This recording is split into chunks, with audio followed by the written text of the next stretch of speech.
Wajar kau tak tahu. Engkau tak tahu syariat Islam. Engkau tak tahu arti cadar. Engkau tak paham aurat. Engkau gagal paham tentang Islam.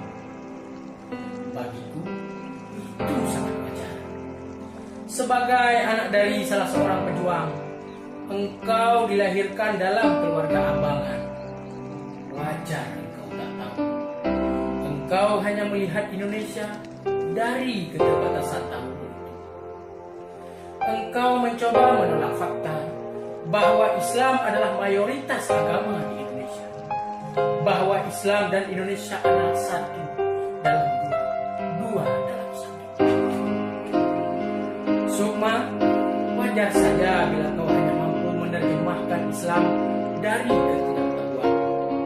Karena aku percaya kau hanya mendengar Islam dari orang-orang yang tak paham. Sukma, aku tak marah padamu karena kau melihat Indonesia dari pandangmu saja.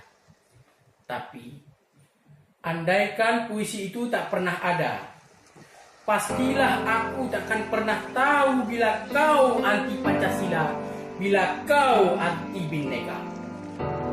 Sukma, pulanglah. Bicara Bhinneka itu berat, Sukma. Kau takkan sanggup. Banda Aceh, 2 April 2018.